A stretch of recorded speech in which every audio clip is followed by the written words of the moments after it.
ধ্বনির রূপান্তরের একটা বিশেষ নিয়ম হলো স্বরসঙ্গতি। স্বরসঙ্গতি কি না, স্বরের সঙ্গতি রক্ষা।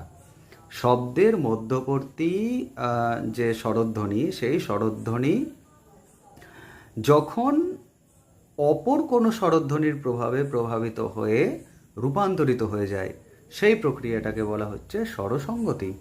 স্বরসঙ্গতি চার রকমের হতে পারে, যেমন হলো প্রগত স্বরসঙ্গতি। প্রগত মানে কি, পূর্বের স্বরধ্বনির প্রভাবে, মানে প্রথমকার স্বরধ্বনির প্রভাবে পরবর্তী স্বরধ্বনি যদি রূপান্তরিত হয়, তাহলে সেটাকে বলা হচ্ছে প্রগত স্বরসঙ্গতি।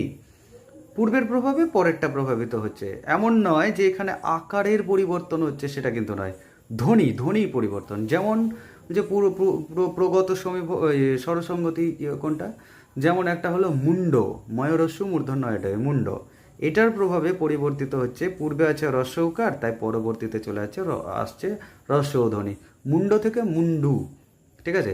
জুতা, বর্গীয় জয়রস্য আকার, জুতা, জুতা থেকে তার জুতার মেলাতে গিয়ে চলে আসছে জুতো হয়ে যাচ্ছে, ঠিক আছে। তো এই রকম যেটা হবে, পূর্বের প্রভাবে পরেরটা পরিবর্তিত হয়ে যাবে, সেটা হলো প্রগত সমীভবন, প্রগত স্বরসঙ্গতি।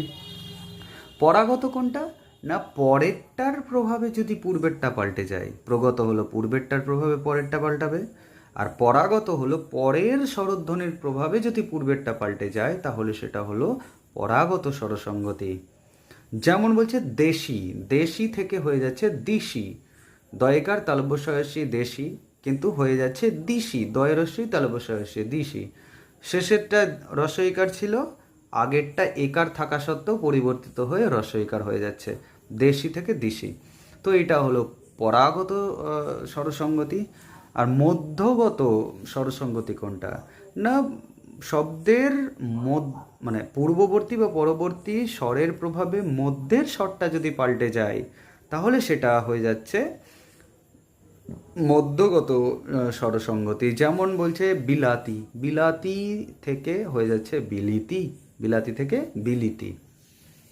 জানলা, জানালা, জানলা থেকে জানালা, এইগুলো হয়ে যাচ্ছে তোমার মধ্যগত স্বরসঙ্গতি।